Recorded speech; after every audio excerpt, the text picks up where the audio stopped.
proclamer un jour, Seigneur.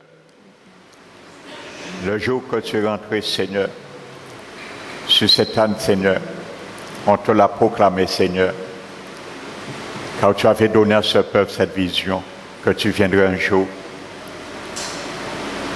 Et tu seras proclamé le roi des rois, le Seigneur des seigneurs. Nous le savons déjà, Seigneur, car nous anticipons déjà.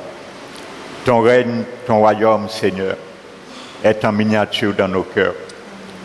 Et c'est pour cela, Seigneur, tu nous prépares, tu nous qualifies, Seigneur, à cette élection, afin que nous puissions régner un jour dans toute sa réalité avec toi, particulièrement qui commencera, qui débutera, Seigneur, un jour, dans ton règne des 1000 ans sur cette terre.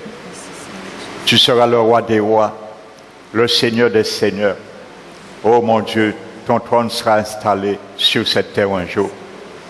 Quel mystère insondable, caché de tous les siècles, mais révélé pour nous, ton peuple, au dernier temps, Seigneur. Oh oui, Seigneur, Jérusalem s'appelait là. Yahvé Shama, l'Éternel est ici, car l'Éternel, la gloire de l'Éternel sera ici, dit ta parole. Et nous serons remplis de gloire comme toi, Seigneur. Quand le jour nous te verrons en face, nous serons semblables à toi. Oh Seigneur, quel mystère insondable. Révélé à nous, ton peuple, des derniers temps, Seigneur. Toi, Seigneur, qui as un regard favorable sur tes justes, Seigneur, ceux que tu as justifiés par ton sang. Mais que ce matin, Seigneur, que ta face soit contre, Seigneur, le royaume des ténèbres, ce matin, afin d'expulser tout piège, toute embûche et tout esprit qui voudrait, Seigneur, ce matin, s'immiscer dans ce culte parmi nous, Seigneur.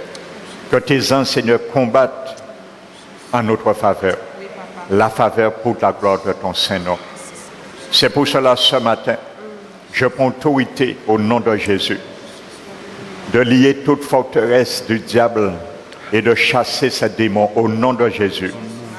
Je chasse tout esprit de distraction. Je chasse tout esprit de sommeil ce matin dans ce lieu, au nom de Jésus de Nazareth. Seigneur, que ton Esprit Saint soit souverain parmi nous. Je te bénis, Seigneur, je m'humilie, Seigneur, sous ta main toute puissante encore ce matin, afin que ton onction repose sur moi. Et conduis, Seigneur, toute parole qui sortira de ma bouche vienne de ton Esprit Saint, Seigneur. Que je sois un instrument favorable entre la main de ton Esprit Saint, sous sa souveraineté et sa direction. Père éternel, merci, Seigneur. Couvre ce lieu de ton sang. Que ton sang soit un bouclier, une parure, une cuirasse sur nos enfants, sur nos aînés ce matin. Et glorifie ton Saint-Nom, Père. Au nom de notre Seigneur Jésus-Christ, nous t'avons prié et te remercions. Amen. Amen. Asseyons-nous, frères et sœurs.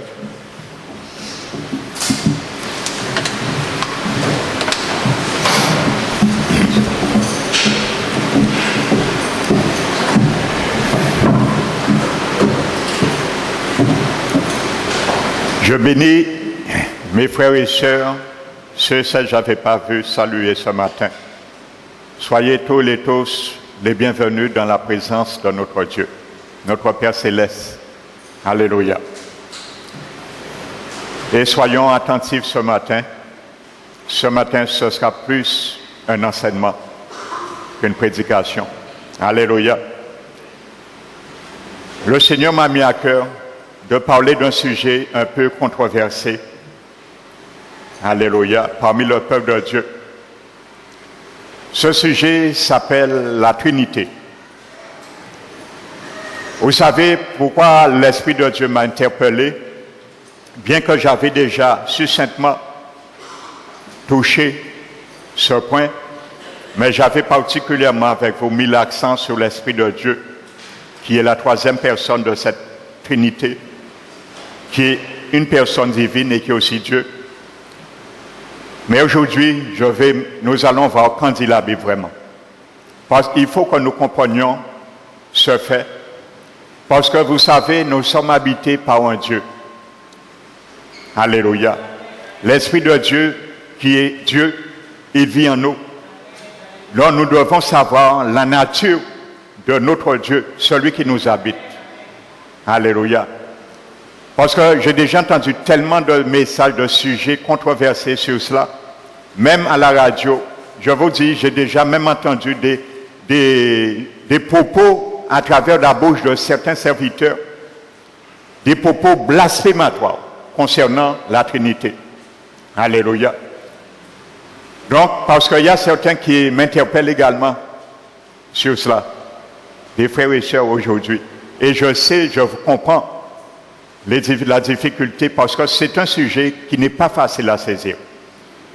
Simplement dans le sens que nous savons, et la Bible dit, le confirme, qu'il y a un seul Dieu. C'est un fait, et nous allons le voir. Donc, nous savons, il n'y a aucune difficulté de connaître et d'appréhender que le Père est Dieu. Ça, il n'y a aucun mystère sur ce fait. Mais sachant la difficulté première, sachant qu'il y a un seul Dieu, et la Bible appelle Jésus également est Dieu, voire le Saint-Esprit également. Donc c'est là la difficulté. Donc certains posent la question et m'ont déjà posé cette question. S'il y a un seul Dieu, si le Père est Dieu, Jésus est Dieu, l'Esprit est Dieu, il y a trois dieux. Non, il y a un seul Dieu. Et c'est ça que nous allons voir. Nous allons bien comprendre ceci. Alléluia. Parce qu'il y a beaucoup d'enfants du Seigneur qui sont troublés par ça. Parce que vous savez, nous allons voir quand dit la Bible, comme certains le prêchent dans certaines églises, je ne vais pas nommer de nom, et il y a certains serviteurs qui prêchent que Jésus, c'est lui le seul Dieu. Mais tantôt, il se représente comme le Père. Tantôt, il se métamorphose en lui-même, en Jésus-Christ le Fils. Et tantôt,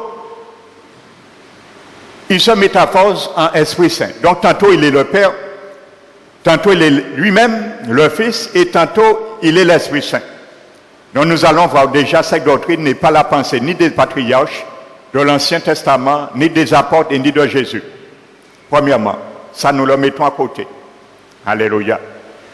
Je vais vous montrer bibliquement que Jésus est Dieu, contrairement à certains sectes qui rejettent la divinité de Jésus. Moi, je vais vous démontrer que Jésus est Dieu. Alléluia. Et nous l'avons déjà vu, particulièrement pour les nouveaux. Nous allons voir également que le Saint-Esprit est aussi Dieu. Amen. Donc, est-ce qu'il y a une personne en toi? Est-ce qu'il y a trois personnes qui sont dans la même personne? Nous allons voir tout ceci. Alléluia. Quand ça vaut la peine. Quand permettez-moi de vous dire, ce n'est pas sur les témoignages que j'ai opté sur cette doctrine, c'est quelque chose que je croyais et que l'Esprit de Dieu m'avait déjà fait grâce de comprendre. C'est une grâce de comprendre ça. Alléluia. Mais je peux vous donner beaucoup de témoignages que des hommes et des femmes ont fait des expériences avec le Seigneur Jésus. Et Jésus lui-même parle de la Trinité. Alors ceux qui prêchent que la Trinité est démoniaque, il n'y a aucun compte à rendre Jésus un jour. Alléluia. Quand je dis témoignage, Jésus lui-même parle, il est le Dieu trinitaire. Et il dit bien, il y a trois personnes bien distinctes. Et ils sont égaux sur le plan divin. Alléluia. Et il y a un homme qui s'appelle, un pasteur Collet, Percy Collet. Il a fait un livre, dans son livre, il dit, il était au ciel pendant 4 jours et demi. Je donne sans préambule, avant de rentrer dans le menu. Amen.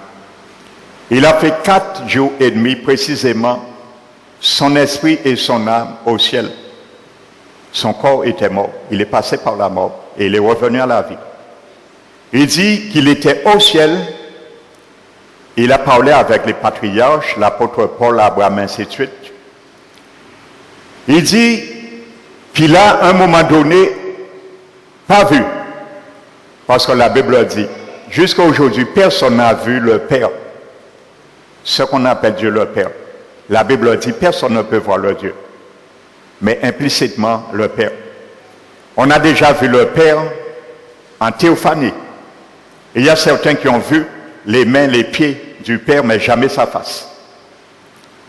Dans tous les témoignages que j'ai déjà lus, certains ont entendu la voix du Père, mais jamais vu sa face. On a déjà vu la face de Jésus, de l'Esprit de Dieu, mais pas le Père. Ça nous réserve le jour où nous serons sauvés. La Bible dit qu'on verra le Père face à face et nous ne pourrons pas mourir. Si nous voyons face à face, Jordan pas mort. Alléluia. Cet homme dit, il était avec Jésus. Il a entendu à un moment donné la voix du Père. Il a demandé à Jésus, laisse-moi voir le Père. Jésus lui a dit, non, tu ne peux pas voir le Père. Il a simplement entendu la voix du Père. Donc déjà, le Père n'était pas Jésus et Jésus pas était le Père. Il était deux côtés différents. Et troisièmement, l'Esprit de Dieu, cet homme nous dit, frères et sœurs, je vous dis quelque chose. L'Esprit de Dieu est vraiment une personne, je l'ai vu. Alléluia.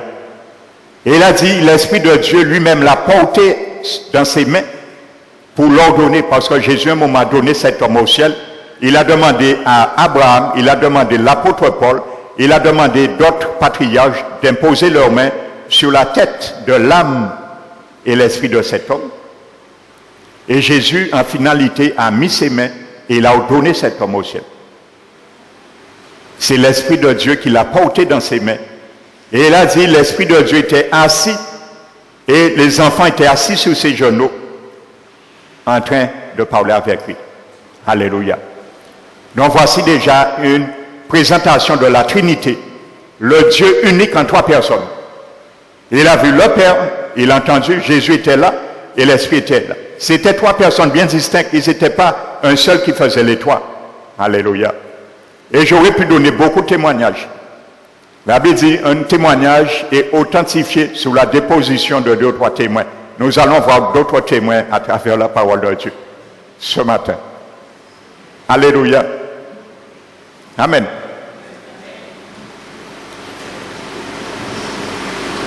Donc, frères et sœurs, comme je vous disais, c'est un sujet qui n'est pas facile à appréhender. Donc, un grand nombre de chrétiens n'ont pas une compréhension claire des grandes vérités des Écritures au sujet de la nature trinitaire, triunitaire plutôt de Dieu. Amen. D'un Dieu en trois personnes. C'est ça que ça veut dire Trinité. Un Dieu en trois personnes. Mais il n'y a pas trois dieux. Et je vais bien essayer de vous l'expliquer ça. Comment il y a un Dieu formé en trois personnes et les trois membres de cette divinité, Trinité, sont Dieu aussi. Et il y a un seul Dieu, il n'y a pas trois dieux. Donc vous comprenez, ce n'est pas facile à saisir. Et pourtant, la compréhension est dans la Bible, de saisir et d'appréhender ce que je suis en train de vous dire. Alléluia. Amen. Donc malheureusement, de nombreux pasteurs et enseignants de la parole de Dieu omettent d'enseigner cette doctrine capitale. Vous savez, il y a des doctrines des serviteurs ne touchent pas, telles que l'enfer, l'au-delà, il y a ces doctrines-là, il n'y a pas aimé toucher ça. Vous savez ça. Vous pouvez attester ce que je vous dis. Il y a des églises, ils ne touchent pas ce thème, l'au-delà, pas parler de ça. Il y a des églises, pas parler de l'enfer. Parce que lorsqu'ils commencent à parler de l'enfer, ces chrétiens-là qui sont partis, ils sont ailleurs. Ils sont ailleurs. Mais la plupart du temps, ces pasteurs ne s'interpellent pas. Combien de brebis à en l'église à eux, s'usés tous les dimanches peut-être sous les flammes de l'enfer. Et ils ont dit brebis à eux, ils ont pu faire ça. Je discutais cette semaine avec un frère. Il m'a dit un chrétien qu'il connaît lui disait, il est dans une église. Je ne vais pas dire dans quel lieu, commune. Ce frère en Christ lui disait qu'on lui enseigne dans son église qu'un chrétien ne pourra jamais perdre son salut. Il n'y a aucune condamnation pour lui, peu importe ça il fait. Alléluia. Donc c'est pour ça qu'il n'y a pas qu'à prêcher l'enfer. Amen. Alors lorsqu'on enseigne de telle doctrine, c'est le laisser aller à tout bout de champ. On fait ce qu'on veut. Le diable visite l'église comme il veut aussi. Et quand il occupe aussi dans de telles églises, parce que comme on ne peut pas en faire. Alléluia. Mais le diable a bien souvent qu'assisé, on fait aussi en l'église là, même il a prêché ça. Et quand il occupe dimanche, et quand dit, moi, quand tiens-vous là, ça vous assisez sur les flammes de l'enfer. Même si vous pas prêché, mais moi, ça vous assisez, on connaît plus qui passe à vous. Alléluia. Amen. Donc ce sont des doctrines qui sont un peu négligées. Et c'est capital de connaître la Trinité. Et il y a beaucoup qui l'ont rejeté en disant que la Trinité qui vient de l'Église catholique, c'est faux. Alléluia. La Trinité a commencé à être enseignée à partir de 337 dans l'Église par les pères. La Trinité est enseignée depuis l'an 160. Toujours enseignée dans l'Église. Nous allons le voir, frères et sœurs. Alléluia. Et c'est pour cela qu'on dit que c'est diabolique. Parce que les catholiques qui parlé de Trinité, et c'est une parenthèse simplement, la Trinité dont parle l'Église catholique n'a rien à voir avec la Trinité biblique. C'est une Trinité déformée. Amen. Alléluia. Parce que l'Église catholique parle aussi de l'enfer. Alors c'est parce qu'elle a dit, parce que les catholiques ont parlé de l'enfer, dit que l'enfer est démoniaque. C'est même bitin là. Les catholiques ont un enfer. Alors parce qu'il y a un enfer, dit qu'elles sont doctrines démoniaques, pas parler de l'enfer. Alléluia. Ce n'est pas les catholiques qui ont mis la doctrine de l'enfer, c'est Jésus lui-même. Alléluia. Qui a parlé le plus de l'enfer dans les évangiles? Sinon Jésus. Jésus a parlé plus de l'enfer dans les évangiles que le ciel. Le mot enfer se trouve 12 fois dans tous les évangiles. Parmi les 12 fois, il est sorti 11 fois dans la bouche de Jésus lui-même. Parmi les 12 occurrences.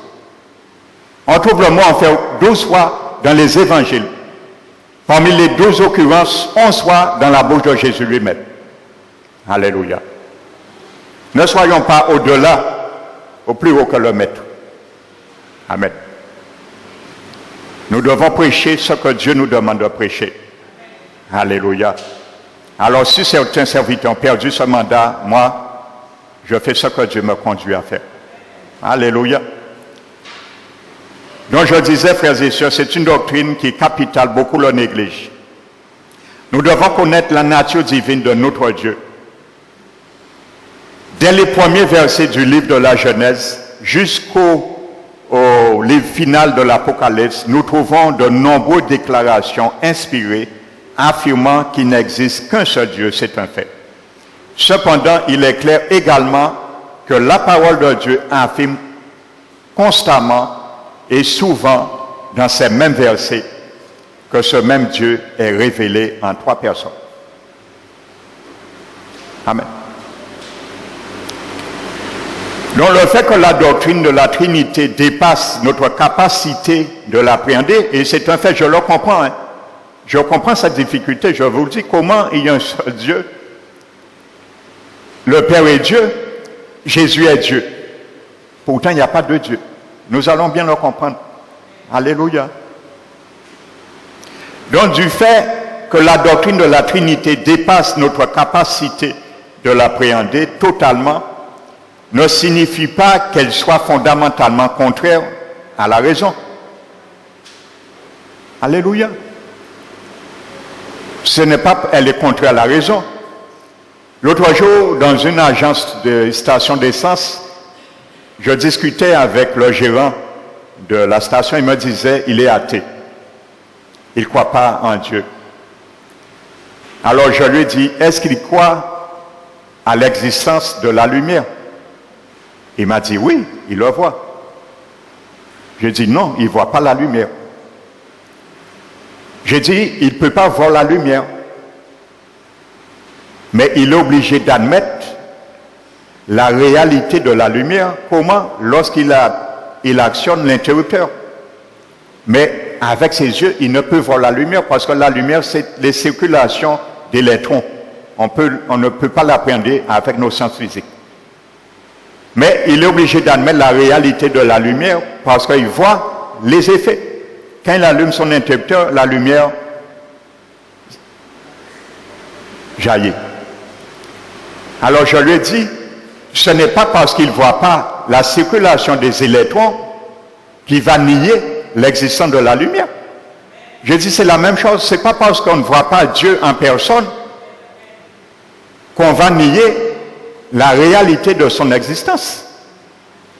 Mais je lui ai dit comment on le sait qu'il existe par les signes et les miracles qu'il a laissés. De même on allume l'interrupteur, on voit la lumière. De même on voit un miracle, on sait que Dieu existe. Heureusement, parce que s'il n'y avait ni miracle ni signe, c'est pour ça que Jésus a dit, ce sont des signes qui vont accompagner son évangile, des signes, des prodiges et des miracles. Amen. Et je lui ai dit, comment lui il explique ça? Quelqu'un dans une chaise roulante, on prie au nom de Jésus, cette personne sort de sa chaise roulante. Il est resté, il m'a demandé dans quelle église je suis, il m'a dit de repasser un autre jour. Il m'a dit, il aurait vraiment voulu discuter avec moi. Parce qu'il y a un déclic qui s'est fait en lui. Il s'est fait en lui. Amen. Ce n'est pas parce qu'on ne voit pas qu'on doit dire carrément qu'on pas quoi. Il y a des choses qui vont nous dépasser. Parce que Paul a dit, on connaît en partie. C'est normal. Mais un jour, on connaîtra parfaitement. On sera plus limité. Mais ça, lorsque nous serons transmutés dans notre corps glorifié. Alléluia. Donc ça ne veut pas dire que c'est contraire à la raison. Donc quand c'est la Bible précisément sur la Trinité, la nature triunitaire de Dieu, la révélation scripturaire de la nature de Dieu peut être succinctement décrite en une phrase. La Bible déclare qu'il y a un seul Dieu qui se révèle à nous comme Père, Fils et Saint-Esprit, et que chacun d'eux possède des attributs personnels distincts. Cependant, il n'y a pas de division en ce qui concerne la nature, l'essence ou l'être. Amen. Voici ce que ça veut dire, la Trinité. Alors que la Bible décrit clairement cette nature en trois personnes, dans l'usage constant des mots Père, Fils et Saint-Esprit, elle déclare également avec autorité qu'il n'y a qu'un seul vrai Dieu. Donc pour bien comprendre le concept de la Trinité, nous allons prendre un texte de la Bible qui décrit le mot Trinité. Amen. Je vais vous montrer que les apôtres, Jésus, le premier, a parlé de la Trinité, a enseigné la Trinité. Les apôtres également. Alléluia. Donc nous allons prendre un texte qui parle de la Trinité pour bien comprendre. Alléluia. Qui émane ce concept que les Juifs appellent la schéma. C'était des paroles sacrées pour les Juifs. On le trouve dans Deutéronome 6, verset 4. Amen. Voici l'origine de la Trinité. Deutéronome 6, verset 4.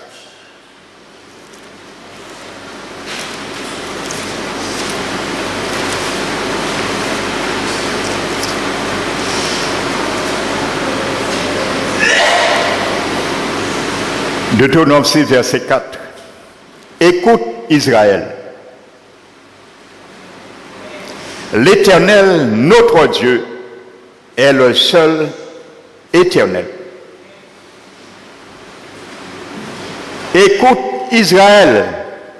L'Éternel, notre Dieu, est le seul éternel. Alors lisant comme ça, ce mot hébreu décrit l'unicité de Dieu. Amen. En le lisant comme ça, on dit effectivement, la Bible dit carrément, il y a un seul Dieu.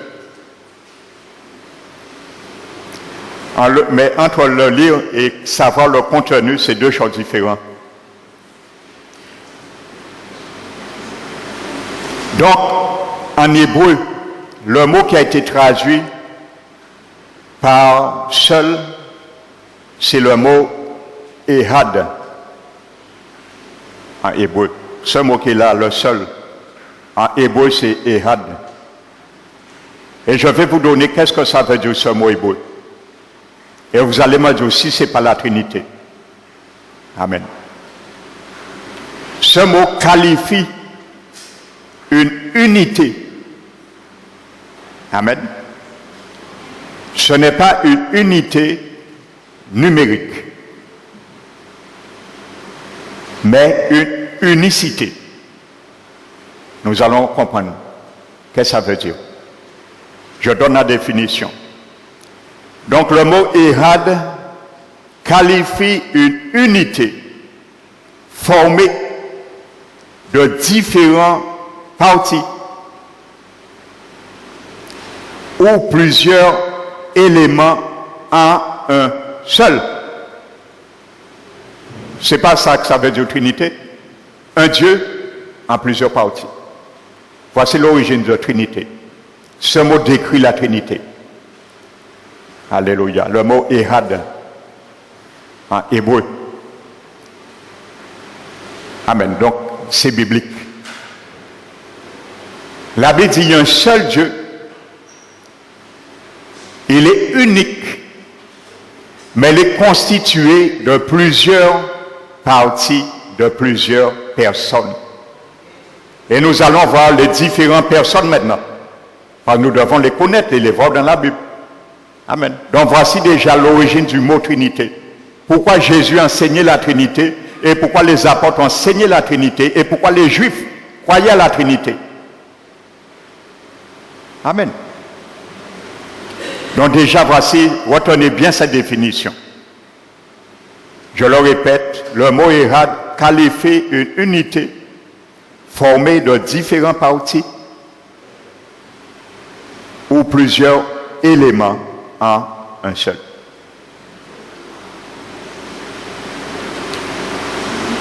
Jésus lui-même a prononcé ce verset, ce texte dans Marc 12, 29. Notez-le, Jésus l'a prononcé lui également. Le même verset de Deutéronome 6, 4, Jésus l'a prononcé dans l'évangile de Marc, chapitre 12, verset 29.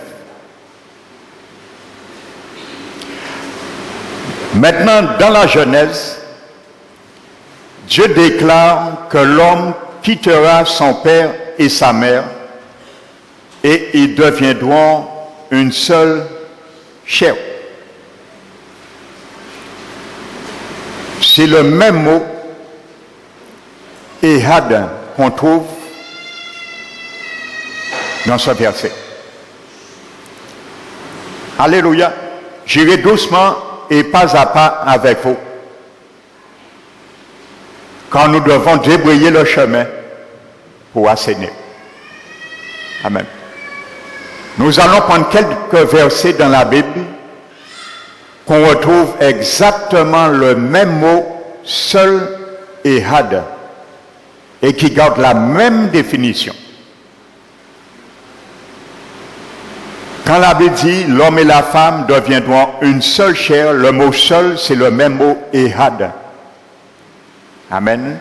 En hébreu, Bozer Ehad. Donc, vous n'allez pas me dire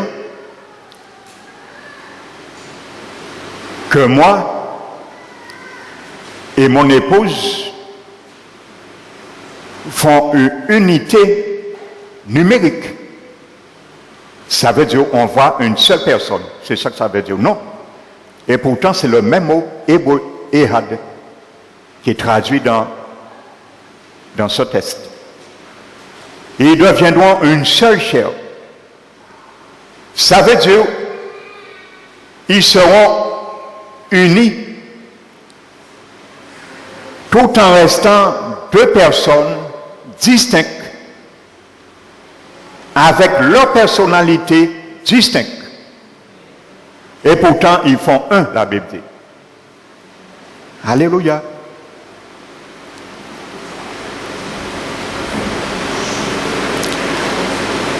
Je vais vous expliquer, avant d'aller plus loin, je vais illustrer ça un peu avec deux images pour bien comprendre.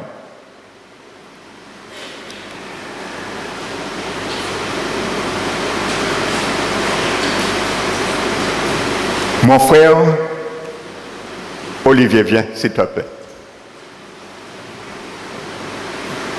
Ma soeur Sandra, viens, et viens aussi, Ryan.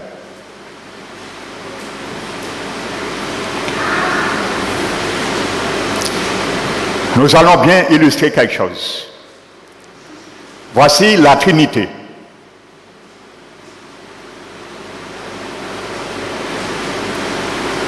Olivier, Ryan, Sandra s'appelle la famille Zubao. Combien de familles qui est là? Une seule. Pourtant, lui, il est Olivier. Il est Ryan et elle est Sandra. Il s'appelle Olivier Zubao. Il s'appelle Ryan Zubao. Et elle s'appelle Sandra Zubao. Est-ce qu'il y a trois familles parce qu'ils portent le même nom de la famille? Et il y a toujours une seule famille qui s'appelle Zubao. Pourtant, séparément, il est Zubao. Il est Zubao. Et elle est Zubao. Mais ça ne fait pas qu'il y a trois familles dans la même famille. C'est exactement comme ça qu'il faut comprendre la Trinité. Le seul Dieu, c'est la famille Zubao. Le Père, c'est Olivier. Il est aussi Dieu. La famille Zubao, nous mettons Dieu. Ryan, c'est l'Esprit de Dieu. Le Saint-Esprit, il s'appelle Zubao, il est aussi Dieu, il s'appelle Dieu.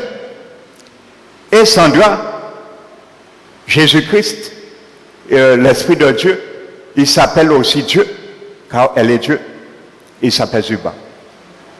Amen. Donc c'est comme ça que nous devons le comprendre. Alléluia, merci, mon frère, mon soeur. Tout à fait. Trois personnes dans une famille. Et il n'y a pas trois familles. Alléluia. Vous comprenez? Il y a un Dieu unique.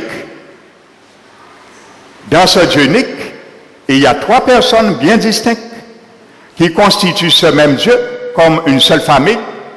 C'est la famille divine, il s'appelle Dieu. Mais le Père détaché, il s'appelle Dieu, il est Dieu.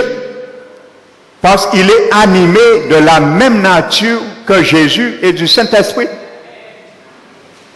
Jésus détaché est aussi Dieu. Mais ce n'est pas deux dieux. Parce qu'ils sont animés de la même essence. C'est comme la famille Zubao sont animés de la même essence de cette famille Zubao. Il n'y a pas trois familles. Et pour tous les trois le même nom de la famille. Le nom propre. Donc ils sont animés, l'Esprit de Dieu détaché s'appelle aussi les dieux. Pourquoi? Parce que étant le Dieu unique, constitué de ces trois personnes bien distinctes, qu'est-ce qui les anime? C'est leur unicité, la divinité, l'essence divine les anime, tous les trois. Ils sont Dieu. Un Dieu c'est quoi? C'est quelqu'un qui est animé par l'essence divine. Il s'appelle Dieu. Amen. C'est pour ça, là, vous allez voir, parfois la Bible dit Jésus est Dieu. L'Esprit de Dieu s'appelle Dieu aussi. Et le Père Dieu. Mais il n'y a pas trois dieux. Ils sont tous les trois animés de la même nature divine, l'unicité qui les unit. Un. Le seul Dieu. Ça veut dire, si je m'explique, si je retire Olivier, sort parmi les trois, la famille Olivier n'existe pas. il manque un membre. Si par exemple c'est Sandra qui parle, la famille Olivier, et Zuba, pardon, n'existe pas, n'est pas complet, et ainsi de suite. Si on retire Jésus-Christ, il n'y a pas de Dieu qui existe. Si le Saint-Esprit est retiré de la Trinité, le mot Dieu n'existe pas non plus. Ils sont tous les trois, ils forment un Dieu unique. Alléluia. Voici comme ça, il faut le comprendre. Pour ceux qui ont du mal à apprendre ça, retenez cette extrapolation que nous venons de faire avec la famille. C'est exactement la même chose. Alléluia. Une deuxième image. Je prends une orange. Je prends l'orange. Elle est dans ma main. Le fruit s'appelle orange. Par tout ce qui l'anime, son essence même est orange, le fruit. Je vais couper l'orange en 4 tranches. L'orange, elle est unique. Elle s'appelle orange. Tout ce qui en elle est animé de l'essence qui fait qu'elle est appelée une orange. Je coupe cette orange en 4 tranches. Je répartis les 4 tranches. Est-ce que les tranches ont changé de nom, de nature? Non. C'est toujours la même nature. Ils gardent le nom et leur nature. Si maintenant je prends les tranches, 4 personnes les mangent, il devient maintenant liquide pour me pénétrer. Est-ce que le liquide a changé? Il s'appelle toujours orange. C'est la même réalité. Il est unique, l'orange était unique, mais je l'ai subdivisé en 4 tranches. Les tranches n'ont pas changé pour autant de nom. Ils ont gardé le nom orange. Et même si je le mange, le jus de cette orange pénètre mon corps, mais le jus n'a pas changé de nom non plus, et ni de nature. Il s'appelle toujours l'orange. Amen. Donc voici ces 2 illustrations pour bien comprendre. Amen. Alléluia. Donc c'est pour cela, ne vous étonnez pas et ne soyez pas troublés quand vous lisez que Jésus s'appelle Dieu. Et la Bible dit qu'il y a un seul Dieu. C'est normal. Quand Jésus s'appelle Dieu, c'est parce qu'il s'est imprégné dans la même nature divine. Il s'appelle Dieu.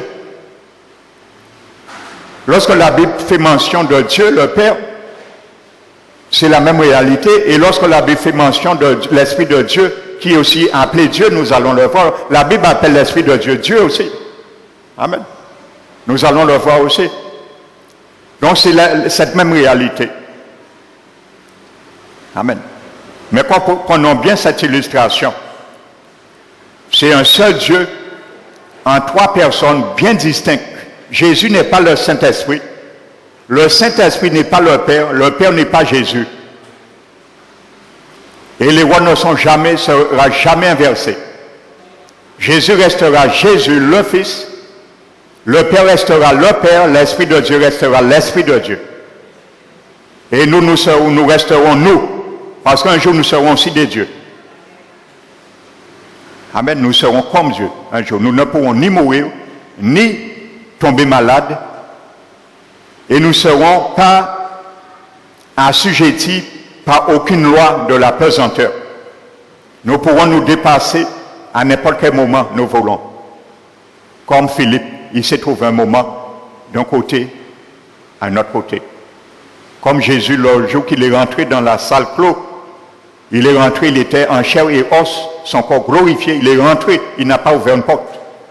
Voici cette dimension que notre corps glorifie à la résurrection pour ceux qui seront sauvés au un jour. Amen. Donc, en quelque sorte, nous serons des petits dieux. Et nous serons vraiment la famille divine dans totalité. Donc nous avons vu un premier mot qu'on retrouve le même mot hébreu seul. Nous allons prendre un deuxième mot, un deuxième test, on trouve exactement le même mot hébreu Ehad, pour bien vous familiariser déjà que le mot Ehad, partout que la Bible va l'employer, ne va pas changer de définition. Ce sera toujours un en plusieurs parties. Parce que premièrement, on l'a mentionné pour le Dieu unique. Alléluia. Alors si on ne veut pas admettre qu'il y a un seul Dieu en trois personnes, il faut y refuser verset là ça aussi. Deutéronome 6, 4. Ce n'est pas moi qui le dis, c'est la Bible qui le dit. Amen. La Bible dit, littéralement, Deutéronome, je vais le relire. C'est comme si littéralement, la Bible dit, écoute Israël, l'Éternel, notre Dieu, est un seul Dieu en trois personnes, l'Éternel. Cette personne en trois s'appelle l'Éternel. Littéralement, nous pouvons le lire comme ça. Amen. Nous allons prendre un deuxième test dans Exode 26. Exode 26.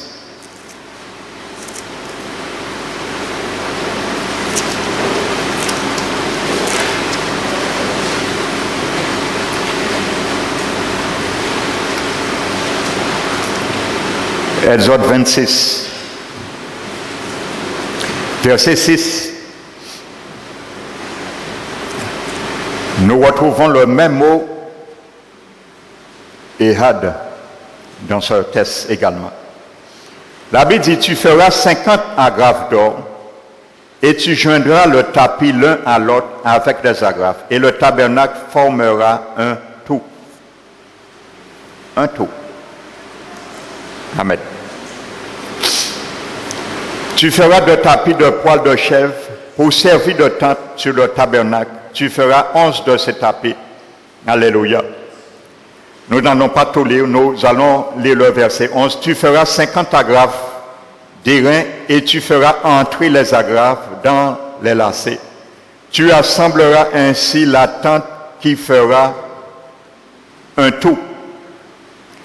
Donc, la même chose là, la Bible nous dit, les 50 agrafes d'or servent à tenir le rideau ensemble, de manière à ce que la tente forme une unité. La même chose. Pourtant, il n'y a pas un seul agrafe. Amen. Il n'y a pas un seul élément. Et ils forment une unité. Mais en plusieurs. C'est le même mot là, Ehad, le mot seul qui est traduit là. Alléluia. Et nous allons prendre un dernier test. La Bible dit un témoignage est confirmé par la déposition de 2 ou 3 témoins. Nous allons prendre un troisième témoin dans Ézéchiel 37.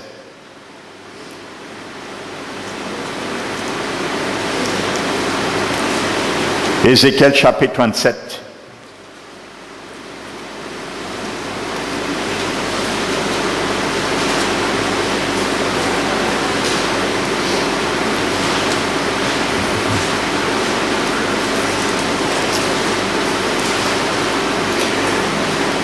Le verset 19, 13 déjà. Nous n'allons pas tout lire.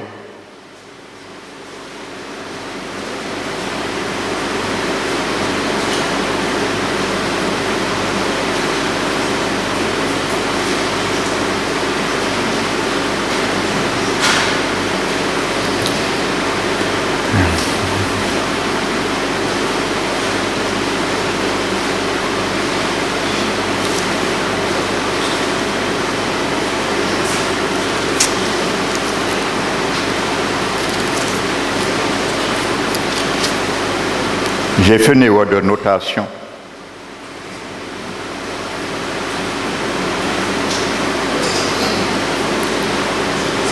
Ézéchiel. Je vais trouver le chapitre. Mais dans ce texte Ézéchiel, c'est Ézéchiel, le Seigneur a demandé de joindre 2 bâtons représentant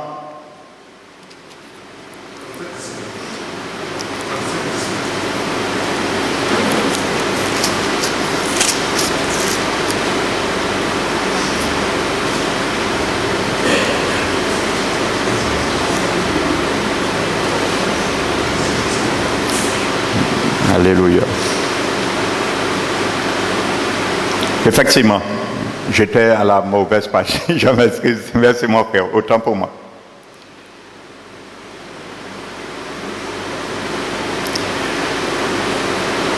La Bible nous dit,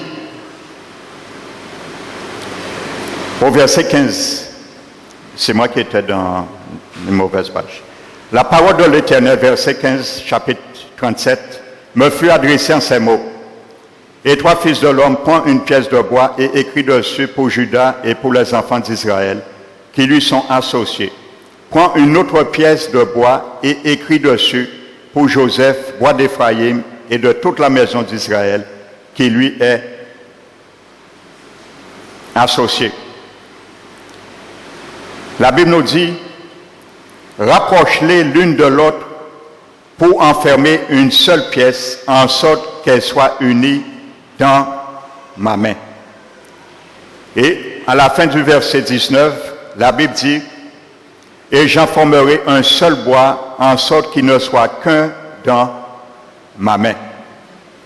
Verset 22, je ferai d'eux une seule nation dans le pays, dans les montagnes d'Israël. Ils auront tous un même roi, ils ne formeront plus de nation et ne seront plus divisés en 2 royaumes. C'est le même mot Érad qui est employé là, pour une seule pièce et qu'un dans ma main. C'est le même mot. Un en plusieurs parties. Alléluia. Pourtant, Dieu a fait un seul royaume en plusieurs qui constituent, qu'est-ce qui constitue ce même royaume? Plusieurs nations. Alléluia. Et pourtant, c'est le même mot qui est traduit là. Une seule nation, mais en plusieurs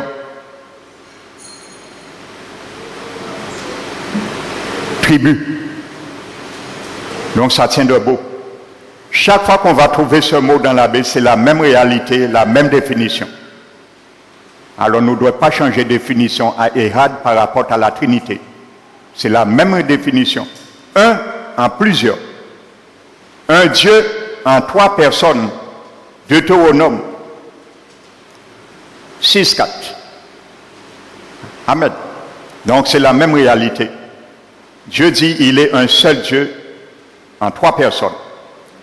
Donc toujours revenons à Deutéronome.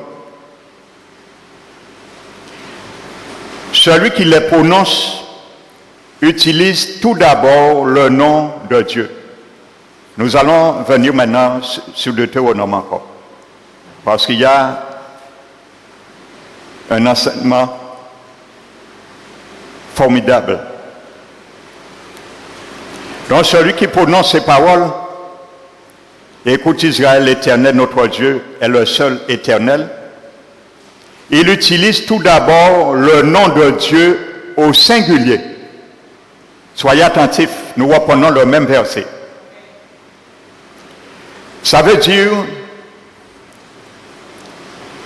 l'Éternel. Dans l'hébreu, c'est Jéhovah. Il est au singulier. Amen. Écoutez bien. Donc, le premier nom de Dieu est au singulier, Jéhovah. Amen.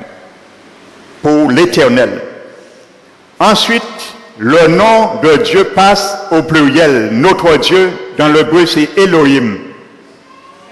Il passe en pluriel.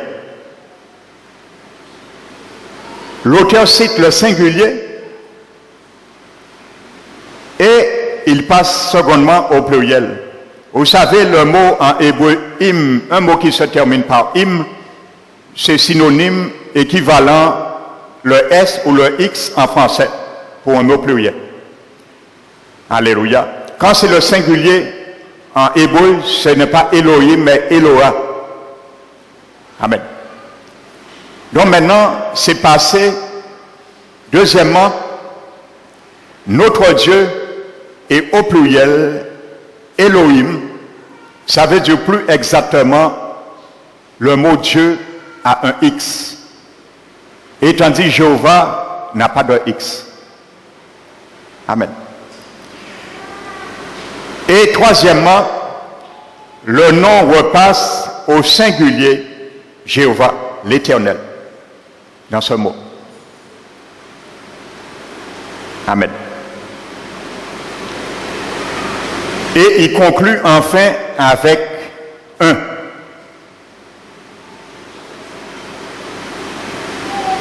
Donc vous voyez, le texte même décrit le singulier suivi du pluriel, ensuite du singulier et concluant par un.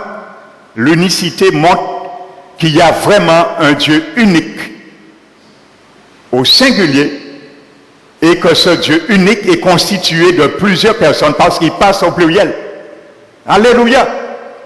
Il y a Jéhovah, l'Éternel, Elohim, notre Dieu, et il repasse à Jéhovah, ou Yahvé. Yahvé, Jéhovah, en hébreu veut dire je suis. Alléluia. Donc voici la réalité. Donc, Deutéronome 6,4 décrit parfaitement la Trinité. Non seulement le mot Érad le décrit, un Dieu en toi, mais les trois occurrences, le Dieu singulier, l'Éternel, qui passe au pluriel et qui repasse au singulier, montre bien qu'il y a un Dieu. L'auteur dit l'Éternel est un seul Dieu, mais dans ce même Dieu, il y a sa pluralité qui a plusieurs personnes.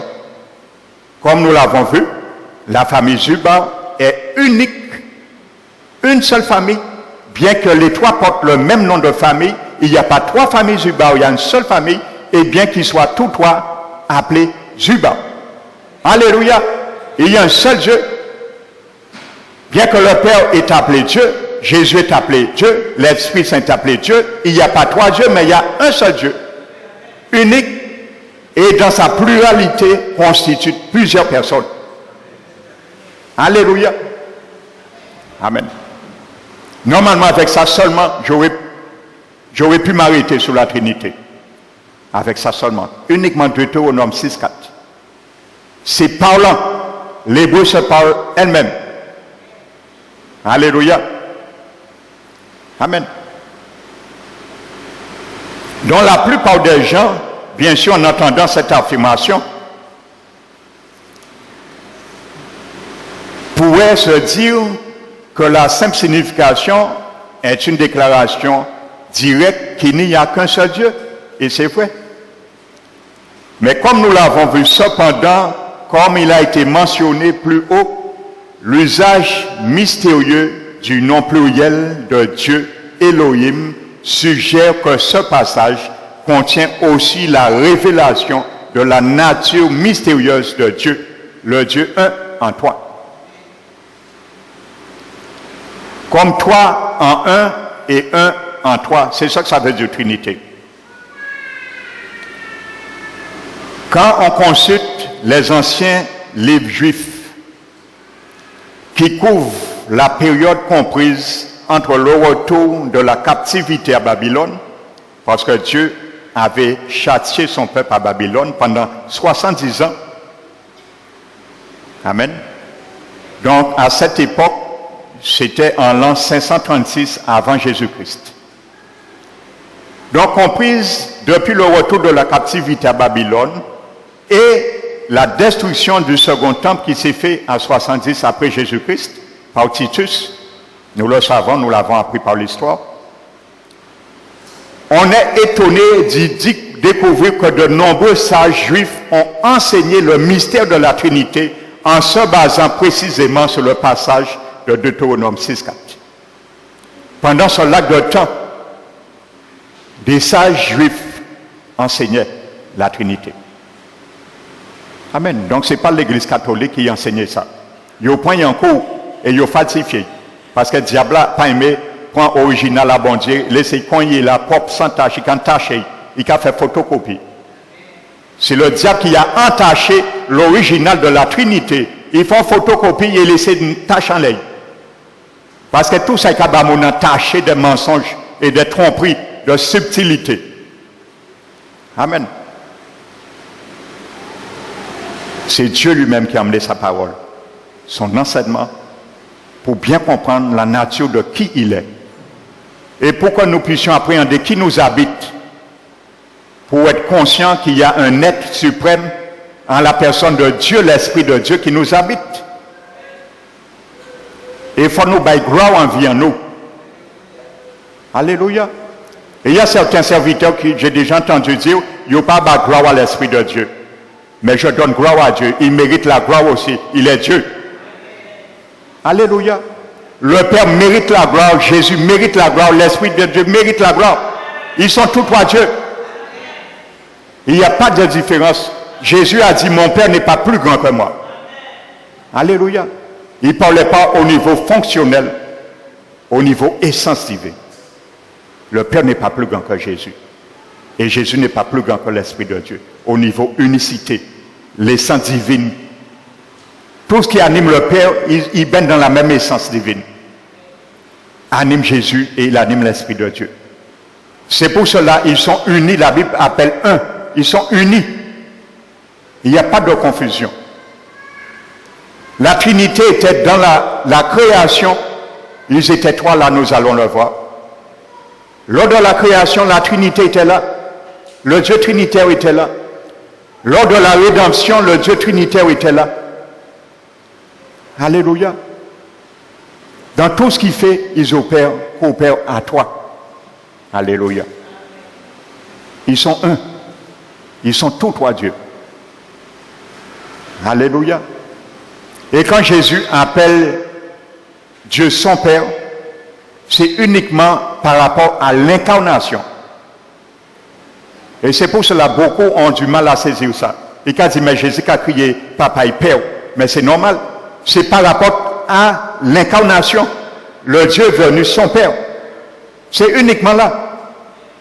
Mais Jésus était égal au Père. Là, Philippiens 2 nous le dit. Il dit qu'ayez les sentiments qui étaient en Jésus-Christ. Lui qui ne s'est point regardé égal avec Dieu. Il est égal. Ça veut dire que Jésus n'a pas dit au Père, ni à l'Esprit de Dieu, que voyons l'ange mourir en place en moi, en place à l'humanité pour sauver vous, parce que moi en Dieu. Alors si vous ne voulez pas être Père, en pareil non plus. Parce qu'en même temps que vous, en même droit que vous. En divin, comme égal. La Bible dit non, Jésus ne s'est pas regardé égal à Dieu comme une proie à arracher. La proie arrachée, il devait se dévêtir de la gloire, la divinité et devenir un saint homme en forme de serviteur. Devenir un vrai homme pour mourir pour nous. Il n'a pas regardé son égalité, la Bible dit. Il s'est dépouillé lui-même. Il s'est humilié lui-même jusqu'à la mort, même jusqu'à la mort de la croix. Alléluia. C'est par rapport à son humanité que Jésus appelle Dieu le Père. Mais ils ont toujours avant, dans la création, il s'appelait la parole. Jésus a préexisté, je vais vous le montrer. Jésus a préexisté. Avant de devenir homme, il s'appelait la parole. Et c'est Jésus qui a tout créé. C'est Jésus qui nous a créés. En plus. Alors il est vraiment Dieu. Il s'appelait la parole. Il a changé de nom. En mourant, en venu homme. Il a changé de nom. Mais il était là, dans la création. Amen. Jésus était là. Lorsque la Bible nous dit que le Dieu Trinitaire dit faisons l'homme à notre image. selon notre ressemblance. Jésus était là. Amen. Alléluia. On est étonné de découvrir que de nombreux, je disais, sages juifs ont enseigné le mystère de la Trinité en se basant précisément sur le passage de Deutéronome 6.4. Amen. Prenons Genèse 1.1. Allons à la Genèse. Genèse 1 et verset 1. La Bible dit au commencement, Dieu créa les cieux et la terre.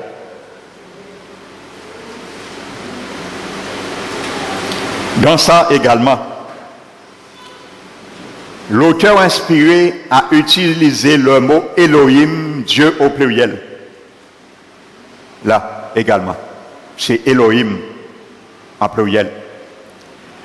La Bible dit au commencement, Dieu créa les cieux et la terre. Le mot Dieu là est au pluriel dans l'hébreu, Elohim. Donc vous voyez, le Dieu trinitaire n'était pas seul. Ils étaient à trois. Il y avait le Père, Jésus et l'Esprit de Dieu.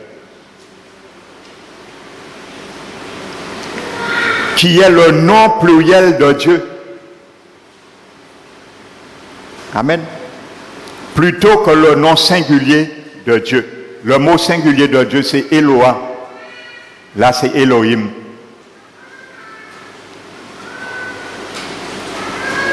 Donc, il faut noter que Moïse, c'est Moïse qui a écrit la Genèse. D'ailleurs, les 5 livres les 5 premiers livres que la Bible appelle le Pentateuque, c'est Moïse qui l'a écrit. Les 5 premiers livres, Genèse, Exode, Nombre, Lévitique et Deutéronome. C'est Moïse qui a écrit ces livres. Il est l'auteur de ces 5 livres.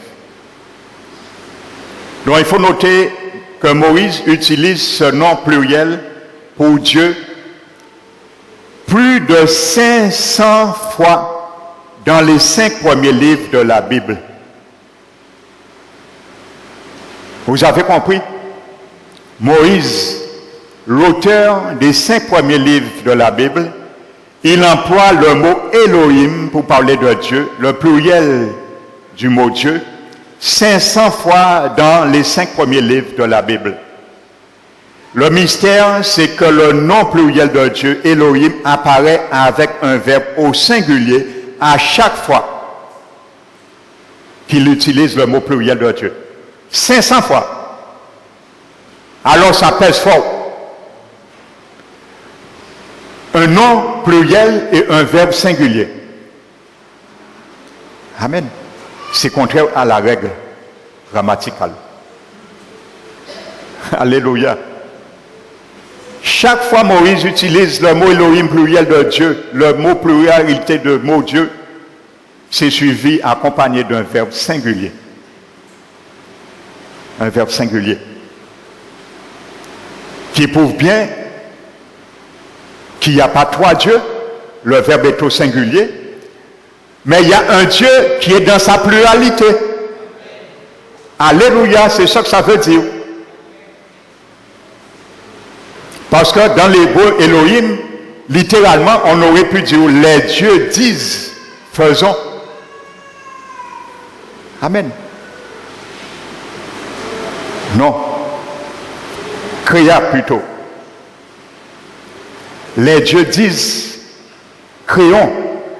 Logiquement, ce serait ça. Mais ce n'est pas ça. Si le verbe est au singulier et le nom est au pluriel, ça prouve bien la réalité que c'est le Dieu trinitaire, unique dans sa pluralité qui parle, et les 3 étaient là. Amen. Les 3 étaient là. Le Père était là, Jésus était là, l'Esprit de Dieu était là. La Bible a dit, l'Esprit de Dieu mouvait au-dessus des eaux. Il était là. Alléluia. Le verbe hébreu qui est traduit par mouvoir, en hébreu veut dire couver. La Bible nous montre ce reflet que l'Esprit de Dieu était là, comme une poule qui est en train de couver un œuf, jusqu'à ce que l'œuf est prêt à éclore. Ça veut dire l'Esprit de Dieu, ça veut dire, imaginez, l'Esprit de Dieu était là. Il attendait l'ordre seulement de Jésus pour qu'il puisse ramener à l'existence. Amen. Tout ce que Jésus proclame, c'est l'Esprit qui l'accomplit. Il travaille en partenariat. Alléluia. C'est pour cela que la Bible dit que l'Esprit de Dieu mouvait à la surface des eaux. Il était là prêt à exécuter. C'est pour ça que Jésus a envoyé l'Esprit de Dieu, le grand exécutant, le plus grand bâtisseur. Il a dit, je voyais le consolateur, afin de rétablir toutes choses. Par son bon constructeur, l'Esprit de Dieu en nous. C'est lui qui nous enseigne à prendre nos péchés, à retirer ces vieux meubles dans le temple qu'il a fait de nous, mettre ça dehors. Et il viendra rétablir toutes choses en nous. Jésus l'a envoyé pour cela. Alléluia. Jésus était un grand charpentier. Et il manquait, voyons, plus grand charpentier qui moins encore. Mais charpentier là, ça n'a pas avait bois, clou et marteau physique et qui construisent vie en eau. Mais avec parole là, instrument c'est la parole. Instrument c'est l'onction. Voici le matériau que l'Esprit de Dieu utilise pour nous maintenant. Le charpentier que Jésus a envoyé à sa place. Il était là dans la création. Il était là dans la rédemption. Il était là dans la résurrection de Jésus. La Bible dit dans Romains 8, si l'Esprit de celui qui a ressuscité Jésus-Christ d'entre les morts habite en vous, celui qui a ressuscité Jésus d'entre les morts rendra aussi la vie à votre corps mortel par l'Esprit de Dieu qui vous habite. C'est l'Esprit de Dieu qui a retiré Jésus à la tombe. Il était là dans la rédemption. Il était là aussi, l'Esprit de Dieu. Il assistait Jésus. Alléluia. Quand Jésus est monté, Jésus lui a dit, bon, en quitté toi au ciel, et dit, excusez-moi Saint-Esprit, je paraphrase un peu, j'ai laissé mon trône au ciel pour mourir pendant 33 ans et demi. Je ne me suis pas regardé égal à Dieu, je me suis dépouillé. Mais aujourd'hui, c'est toi descendre maintenant. Et il a envoyé l'Esprit de Dieu. Quand il est monté, il a repris son trône et il a envoyé l'Esprit de Dieu. Il a chaque petit coup. Alléluia. Mais le Père est resté, car c'est le vigneron. Il veille toutes choses. Le vigneron, il a son cisaille. Le Père dit, moi, c'est vigneron-là. Moi, quand arrêtez, moi. Parce que l'un qui descend, c'est pour vous vraiment face à face. C'est pour l'un qui descend, c'était. Alléluia. Et la Bible dit, les Apocalypse, frères et sœurs, voici notre assurance, notre espérance. Hein. Pas penser à côté espérance là, ça. Je me bats pour ça. Hein. Comme dit Paul, je traite durement mon corps là, sujettissant de peur d'être rejeté après avoir prêché. Hein. C'est un rendez-vous à ne pas rater. La Bible nous dit, lorsque la nouvelle Jérusalem céleste descendra sur terre, frères et sœurs, après le jugement dernier, vous avez lu la mesure de cette cité? Une cité, attachez vos ceintures, en cas de mesure, attachez vos mains, parce que nous pouvons risquer de coller. Un bâtiment, le bâtiment mesure 2200 km de haut. À pas 2200 mètres, 2200 km de haut. 2200 km de long et 2200 km de large, un cube. Vous savez, une telle superficie fait 9 fois à peu près la France. Un bâtiment de telle mesure fait à peu près 9 fois la France. Alors imaginez-vous, ce bâtiment qui descendra et il sera sur la terre. Alors vous comprenez, il y aura suffisamment de place pour les millions de chrétiens qui seront sauvés. C'est là que nous pouvons habiter. Et la Bible dit, Dieu le Père descendra avec nous. Il n'y aura ni soleil, ni lune. La gloire de Jésus sera la lumière du monde. Il n'y aura ni lune, ni soleil.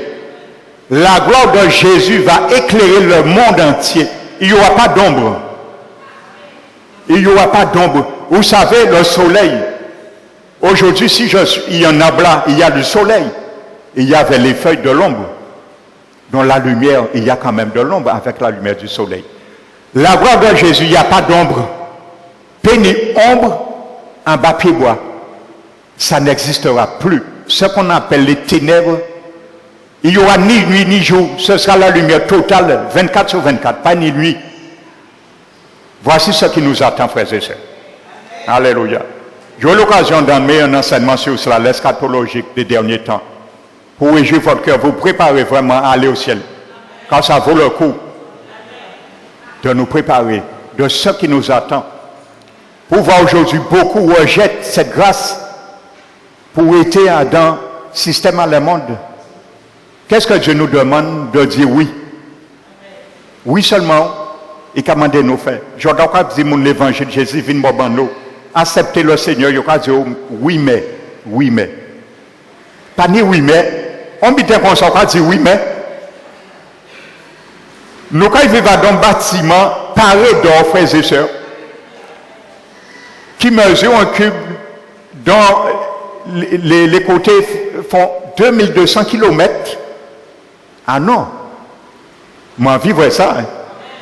Alléluia. Voici ce qui nous attend, frères et sœurs. La Bible dit il descendra. Sans le secours d'aucune main. Hein.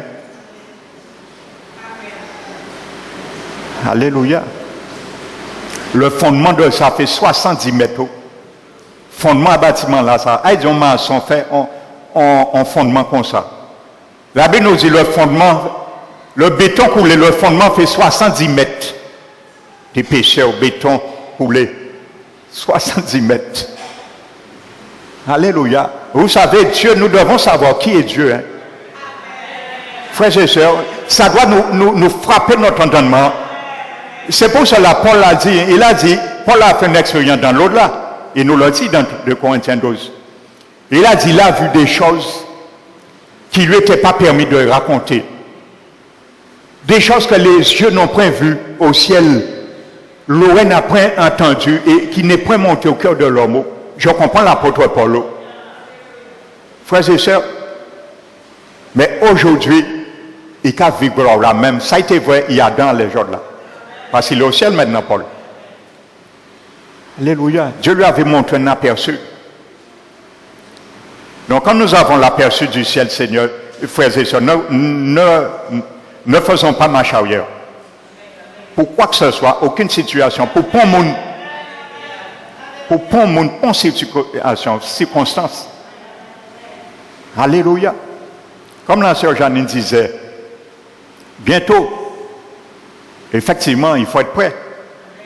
Parce comme c'est le diable qui tient le monde en laisse et qui profite maintenant de loi concomitante à mariage homosexuel, ainsi de suite.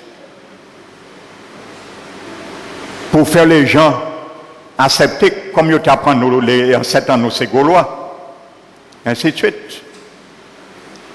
Eh bien là, il faut se préparer. Pour une qualité de compromission, pas prendre place en nous, là, à cette élection et la vocation qui nous est adressée de marcher d'une manière digne. De dire non, pas question. Que la société ne content pas, il a fait ça, au nom de Jésus, je refuse ça. Les jeunes, préparez-vous à être forts. Hein? Maintenant, vous êtes dans ce que Jésus avait dit. Le mystère de l'iniquité qui s'est accru. Nous dans ça là. Et vous êtes dedans aujourd'hui. Alléluia. Ne vous laissez pas berner par les copines et copains de classe. Hein. Alléluia. Dit oui, mais il faut accepter, c'est la loi, ainsi de suite. Il faut savoir quelle réponse les donner. Alléluia. Dit la loi qui dit ça, l'établissement qui a dit ça, voici ce que mon Dieu, mon Créateur dit. Ça. Voici ce que mon Dieu me dit d'accepter et de croire. 1 Corinthiens 6. Ne savez-vous pas, ni les injustes n'hériteront point le royaume de Dieu. Ne vous y trompez pas, ni les débauchés, ni les idolâtres. Monica prie au nom de Vierge Marie toujours. Il n'y a pas le verset là, ça. Ni les adultères, ni les efféminés, ni les homosexuels. Immaculés. Ni les homosexuels n'hériteront point le royaume de Dieu. La GN Katanyo. Toutes ces gens qui ont marié, hommes et hommes, femmes et femmes, la GN Katanyo. Voici la réponse pour les donner. Amen. Que le Seigneur les fasse grâce de repentir avant, il est trop tard. Mais c'est la GN qui les attend. Alléluia. J'avais dit ça à la radio, dans l'émission Je porte. J'ai parlé au peuple de s'attendre à ce qui va se passer, les conséquences. J'ai parlé de ça à la radio et je les ai montré ce verset. On dit les élus locaux, écoutez bien ça la parole de Dieu qu'a dit. Élus locaux en Guadeloupe. Et j'ai lu ça pour eux. On dit responsabilité à eux, écoutez ça bon Dieu qu'a dit. Alléluia. Aujourd'hui on a peur de prêcher l'évangile, les choses sont trop raides. C'est à l'air pour nous briller. Vous avez remarqué quelque chose? Lorsqu'une lampe est allumée chez nous ou dans un lieu, au crépuscule, il ne fait pas trop noir. On ne voit pas tellement le reflet de la lampe. Mais regardez bien quelque chose. La lampe ne change pas de luminosité, ni d'intensité. Regardez, au fur que la nuit tombe, plus qu'il fait noir, plus la lumière jaillit. Eh bien, c'est ça. La Bible nous dit maintenant, le pays est couvert d'obscurité et le peuple des ténèbres et le peuple d'obscurité. Et il nous dit de nous lever, de briller. Lève-toi, brille. Car ta lumière arrive. Et il dit, il faut que le roi marche à ta lumière et le peuple à l'éclat de tes rayons. C'est le moment pour faire peuple-là marcher à l'éclat des rayons de Jésus-Christ. Pour que le monde, plus que jamais, il faut que le monde maintenant voit la différence entre le royaume de Jésus et le royaume du monde du diable. Alléluia. Parce que tout ça, ça prépare la venue de l'Antichrist. Maintenant, personne ne pourra voiler ses yeux. Ce n'est pas le moment, peuple de Dieu, de dormir. Là, c'est fini. Jésus a dit, réveille-toi, toi qui dors, et Christ t'éclairera. La nuit est avancée, le jour approche. Il n'y a pas, les jeunes dans les établissements, pas ni de temps pour dormir. Plus de temps pour flirter avec le péché. Avec les copains, les copines de classe. Pas ni de temps encore pour prendre taf à cigarette, à essayer de goûter la drogue. Pas ni de temps encore pour ça. Pour dire, goûte un peu de rhum, d'alcool, ça va te faire bien. Tu pourras draguer la fille et le garçon si tu es timide. Plus de temps pour ça. Le temps pour dire, yomi, ça la Bible a dit. Voici ce que Jésus m'enseigne, moi. Alléluia. Qu'on voit le reflet de Jésus sur nous. C'est le moment de briller sans parler. Sans parler, briller pour y venir nous. Mais qu'est-ce que tu as? Je ne comprends pas. Tu es toujours dans la paix, tu es toujours dans la joie. Tu es toujours à part, mais tu es toujours dans la paix. Pour leur présenter, qu'est-ce qui nous fait toujours dans la joie, toujours dans la paix? C'est parce que nous n'avons pas faim. Présentons ce parfum. La marchandise nous avons. Présentons favorablement le parfum. Si c'est normal, j'ai un parfum sur moi. Les jeunes, dis à tes copains, tes copines de classe, c'est normal, tu me trouves comme ça, souriant, dans la paix, dans la joie. J'ai un parfum. Tu veux connaître cette marchandise? Ça s'appelle la connaissance de qui est Jésus. Alors c'est ça que je réponds moi. Voici ce que je présente comme marchandise. Tu me présentes la drogue. Marchandise en moi, c'est le parfum de Jésus que je te présente. Alléluia. C'est le moment favorable de présenter la marchandise du royaume de Jésus. Il n'y a pas la drogue, il n'y a pas enveloppant, parfum là. Car Dieu veut que nous répandons en tout lieu la connaissance de Jésus.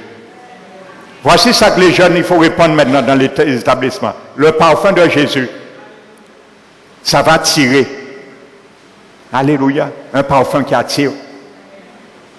Alléluia. Voici le moment favorable. Frères et sœurs, je vais m'arrêter ce matin et nous allons continuer dimanche sur cela. Alléluia. Mais plus que jamais, frères et sœurs, engageons-nous dans le royaume de Jésus.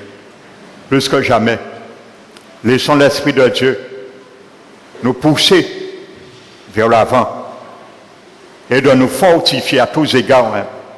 Les enfants, priez sans cesse, priez sans cesse. La tentation est là, priez. Avant de quitter chez vous, priez quand vous rentrez dans l'établissement scolaire, priez. Quand vous êtes en cours, priez. Quand vous êtes en récréation, priez en vous. Même si vous ne priez pas ouvertement, mais priez dans vos cœurs.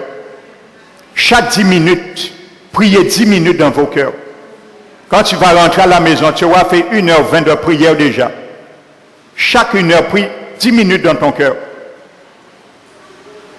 Le professeur, les élèves ne vont pas entendre, mais Dieu va t'entendre. Il va écouter ton cœur. Prie. Invoque le Seigneur. La tentation est partout maintenant. Ça, c'est grave, frères et sœurs. Ça fait peur maintenant. Où iront nos jeunes maintenant? Où iront-ils? Suicide total. Tout est fait pour suicider les jeunes maintenant. Au suicide. Quand je parle suicide, pas physiquement, mais spirituel. Tout est fait maintenant pour ça. Détruire la vie des jeunes. Alléluia. Mais levons-nous et combattons sans cesse contre les principautés, les royaumes des ténèbres. Et je vous dis quelque chose pour conclure. Ce n'était pas le sujet. Quand vous voyez des choses qui se font, glorifions le Seigneur à tous égards. Parce que quand je vous dis, je reviendrai sur le combat spirituel. Quand vous liez les princes que le diable a amenés sur un quartier, et ça je vais vous le démontrer bibliquement, chaque fois il y a un réveil dans la Bible, et qui est réel aujourd'hui, il n'y a rien de nouveau sous le soleil. Dès qu'il y a un réveil spirituel dans le royaume invisible, ceux et celles qui sont les acolytes de ces princes, si on pas profité échapper quoi, bien souvent c'est la mort qui les frappe. Et ça c'est une réalité, nous allons bien le comprendre dans la Bible. Nous avons prié l'autre jour pour les jeunes, pour la libération des jeunes, ainsi de suite. Hier, je lisais dans le France Antilles, et il y a eu un grand, comment dirais-je, un grand connu, célébrité du dancehall du Raga Murphy, qui a été assassiné par sa copine.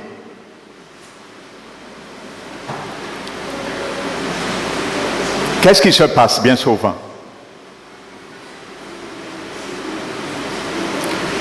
En liant les forteresses, les pouvoirs, pas bien souvent, ces gens chantent sous alliance.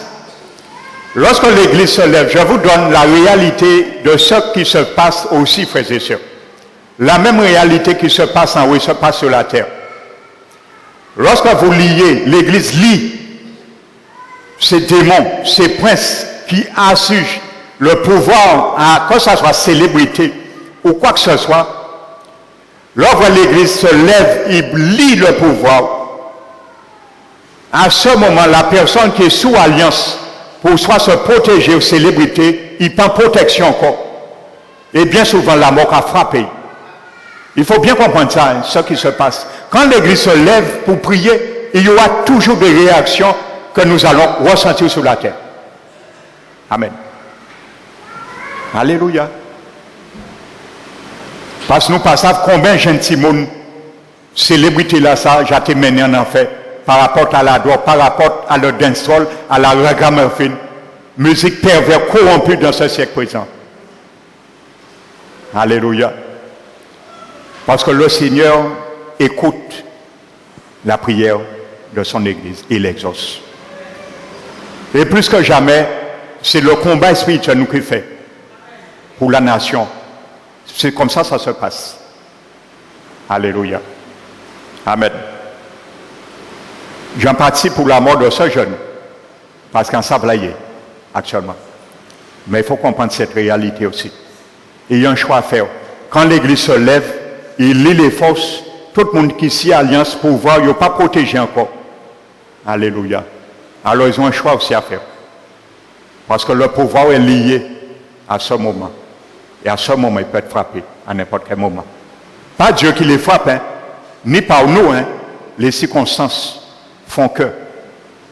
Ça, c'est comme ça m'est venu en lisant Lao Tse Kieu. Amen. C'est des choses qui se présentent. Le combat spirituel n'est jamais en vain. Et nous ne faisons pas combat spirituel pour combattre. Nous quoi faire pour vraiment réalité. Alors je suis conscient de cette réalité. Ce sont des choses qui arrivent. Amen. Quand le diable perd son pouvoir dans le deuxième ciel, tous ses acolytes perdent leur pouvoir, l'autorité aussi sur la terre. Et c'est de même quand Jésus nous donne le pouvoir, autorité depuis son trône, cette autorité, lorsque nous nous servons de ça, se réalise sur la terre aussi. La même réalité. Amen. Lorsque vous voyez l'Église se soulève et prie pour briser tout autel de trafiquants, de drogue, ainsi de suite, lorsque tout de suite après vous entendez qu'il n'y a ni un dealer qui mort, glorifiez le Seigneur. Parce qu'un combat qui a été fait. Alléluia. Parce que c'est comme ça qu'on l'ogèneté dégagée de la drogue. Amen. J'applaudis pas la mort de ces dealers. Mais c'est une réalité spirituelle. Parce qu'il faut y en lâcher. Il faut lâcher prise pour libérer les jeunes. Alléluia. Ou bien, les yopons parrain ou un dealer, c'est même réalité là. C'est parce que l'Éternel a tenu compte de la prière, le combat spirituel de son Église. Voici cette réalité qui arrive. C'est pour ça que le combat spirituel n'est pas un jeu, frères et sœurs. Il faut vous attendre à des réactions et parfois même tragiques. Tragiques. Amen. Nous allons nous mettre debout, frères et sœurs. Nous allons remercier notre Dieu.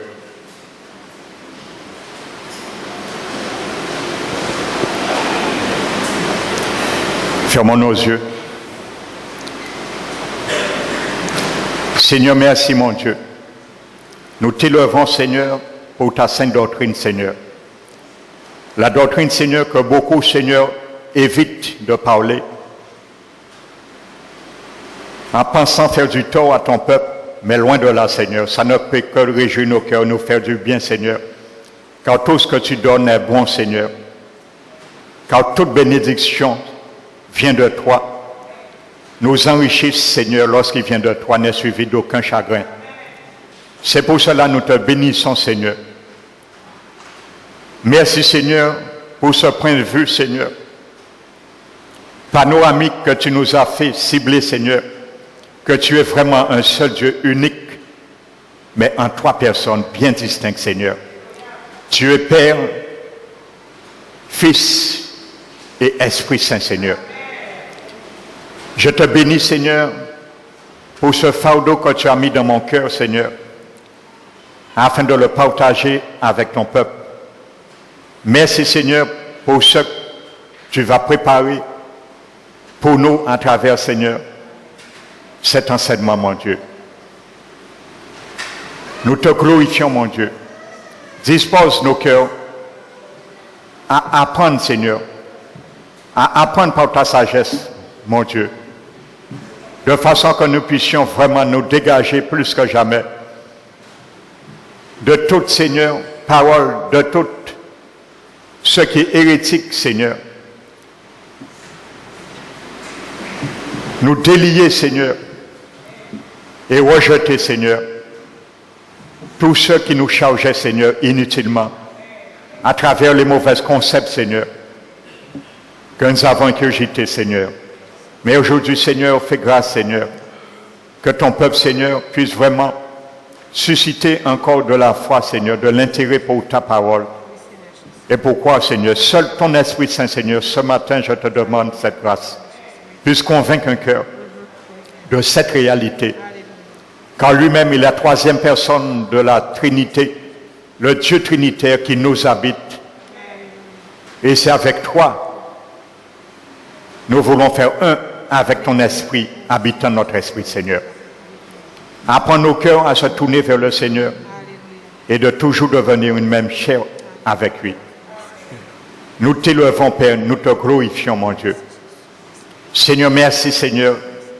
Je profite, Seigneur, vraiment de te donner la gloire pour te demander, Seigneur, chaque jour dans l'établissement scolaire, d'assister nos enfants, nos jeunes, Seigneur, de les fortifier à tous égards, de les apprendre à rejeter, Seigneur, toute méchanceté du diable, Seigneur, à travers quoi que ce soit, peu importe la forme, Seigneur, qui va introduire à travers, Seigneur, cette nation, mon Dieu. Car tu nous l'as dit, Seigneur, tu nous as préparés, Seigneur. Maintenant, Seigneur, nous voyons, Seigneur, la vision, Seigneur, de ta parole. C'est ce qui c'est, Seigneur, à nos yeux, sur l'écran, Seigneur, de la télévision, de ce monde pervers du 21e siècle, Seigneur. Nous ne pouvons, Seigneur, aller de l'arrière, mais continuer à avancer avec toi. Fortifie-les, Seigneur. Fortifie nos jeunes. Fortifie-les, Seigneur. Renforce-les, Seigneur, leur caractère. Renforce-les, Seigneur, qu'ils soient pleins démunis d'âme, Seigneur, dans leur pensée, dans leur intelligence, Seigneur, dans leur raisonnement, Seigneur, plus que jamais. Renouvelle leur intelligence, Seigneur.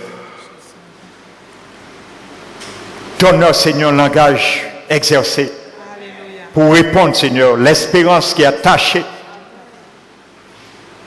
à leur salut, Seigneur. Pour briller, pour répandre, Seigneur, le parfum de Jésus et gagner beaucoup de jeunes, Seigneur. Oh mon Dieu, lève cette génération. Lève la génération de ton peuple, Seigneur. C'est le moment favorable, mon Dieu. Munis-les, Seigneur, de ton amour. Apprends-les à forger leurs âmes, Seigneur, afin de ramener beaucoup de jeunes qui se perdent, Seigneur, dans la drogue, dans la cigarette, dans l'alcool, dans la violence, dans le sexe, dans la prostitution, dans le soulèvement de l'autorité parentale et spirituelle, gouvernementale, Seigneur, et scolaire, mon Dieu. Ramène, Seigneur, par ces jeunes, qui ramènent des jeunes, Seigneur, à toi, Seigneur, dans ton royaume, avant que la porte de ta grâce ne soit fermée, Seigneur. C'est vraiment ma prière ce matin. Merci, Seigneur, d'étendre ta main favorablement sur la Guadeloupe. Seigneur, étends ta main, mon Dieu. Nous avons besoin de toi plus que jamais. Lève ton peuple, Seigneur. Lève-nous, Seigneur. Réveille ton peuple, mon Dieu. Seigneur, ouvre nos yeux, mon Dieu. Ouvre nos yeux, Seigneur, d'un collier de ton Esprit Saint, Seigneur, pour que nous puissions savoir maintenant quoi faire, quoi dire, quoi prendre, Seigneur. Quelle solution envisager maintenant dans toute situation qui se présenteront dorénavant de nos jours, Seigneur. N'abandonne pas ton peuple, Seigneur. Sois avec nos petits, nos jeunes, Seigneur. Couvre-les, Seigneur. Couvre-les, Seigneur. Couvre-les de ton bouclier, Seigneur. Oh mon Dieu, oui, ne permets les flèches enflammées du malin puissent rentrer, pénétrer leurs pensées, les pervertir, Seigneur. Non, Seigneur, loin de là. Apprends-les à combattre sans cesse, à renverser toute forteresse, Seigneur. À les renverser, à les assujettir à toi, ton royaume, selon la sagesse, l'intelligence et les lois, les préceptes, Seigneur, de ton royaume, mon Dieu. Forge nos jeunes, Seigneur. Forge nos jeunes, Seigneur. Donne un esprit, Seigneur, d'une bonne disposition. Un esprit de bonne disposition qui puisse prier pour toi, Jésus. C'est ma prière, Seigneur. Rends-les fermes, mon Dieu, ferme pour toi. Affermis à tous égards, mon Dieu. Nous t'élevons, Père. Oh, nous te glorifions au nom de Jésus-Christ. Amen. Amen. Nous allons bénir notre Seigneur.